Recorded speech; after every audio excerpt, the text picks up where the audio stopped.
Hello, a warm welcome to all from SGT University. I am Amardeep Singh from Faculty of Commerce and Management. Today, we will be learning about the concepts of product and revenue. What is total revenue? It is defined as an amount received from the sale of a given output.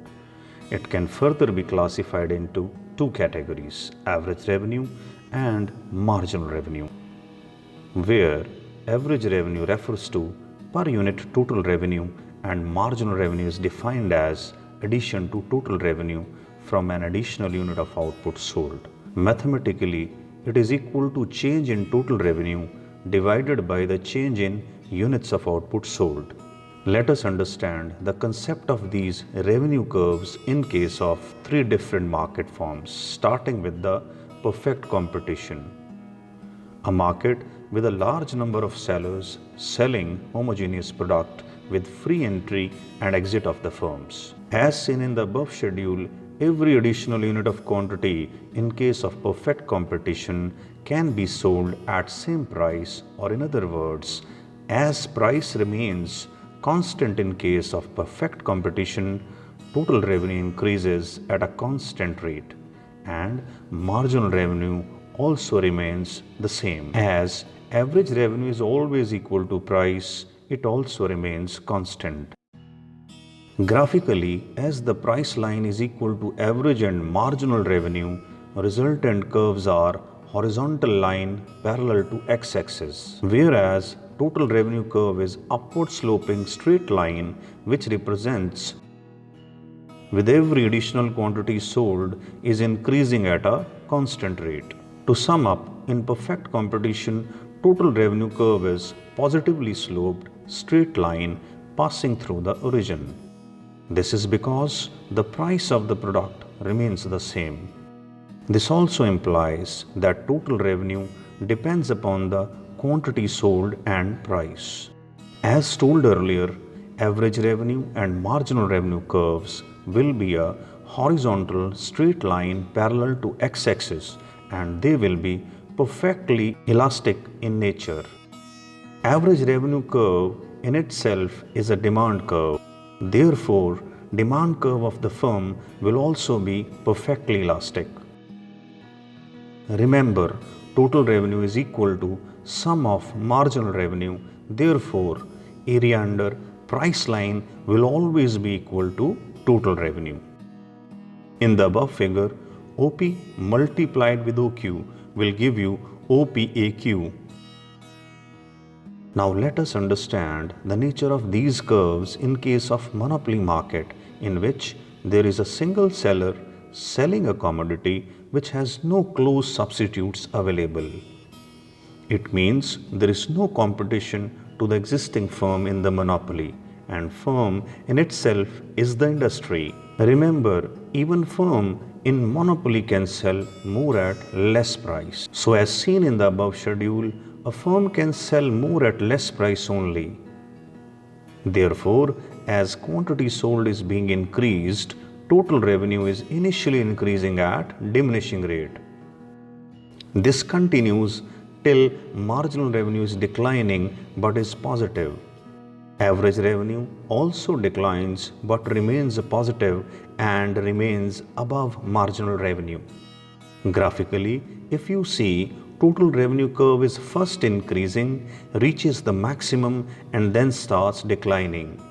Whereas average revenue and marginal revenue curve, they both are downward sloping. So when average revenue is falling, marginal revenue falls twice the rate of fall in average revenue. To sum up, in monopoly, total revenue curve first increases, reaches to maximum and then starts falling. This is when marginal revenue becomes negative. Moreover, under monopoly, the average revenue curve and marginal revenue curve, they both slope downward from left to right, which means they are negatively sloped. Now let us understand the nature of these curves in case of imperfect or monopolistic competition, a market with a large number of buyers and sellers selling close substitutes. As seen in the above schedule, a firm in monopolistic competition can sell more at less price. So as a result, marginal revenue is falling and total revenue increases at diminishing rate. And it even falls when marginal revenue becomes negative. And when marginal revenue is falling, average revenue is also falling, but it remains positive and remains above marginal revenue. Graphically, you can see initially total revenue curve is upward sloping and then it starts falling, and both average and marginal revenue curves are downward sloping because the quantity is being sold at less price. To sum up, in imperfect competition, total revenue first increases, reaches to maximum, and then starts falling when marginal revenue is negative. Moreover, both average revenue and marginal revenue curves slope downward left to right, that is, they are negatively sloped. Now let us understand the difference between the nature of demand curves, which are basically average revenue curves under monopoly and monopolistic competition. The difference lies in the availability of close substitutes.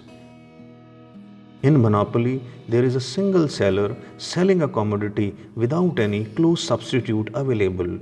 As a result, with the change in price, the impact on demand is less. As a result, you get a demand curve which is less elastic and more steep in nature. But in case of monopolistic competition, number of close substitutes are available, and as a result, a little change in price results into large impact on the demand of a commodity, resulting into a demand curve which is more flatter and elastic in nature. This is evident in the above figure. I hope you have understood the nature of total revenue, average revenue, and marginal revenue curves in all these three different market forms. Thank you very much. Today, we learned about the concept of product and revenue. In our next lecture, we will be learning about the law of variable proportions. So till then, keep learning, keep growing. See you next time.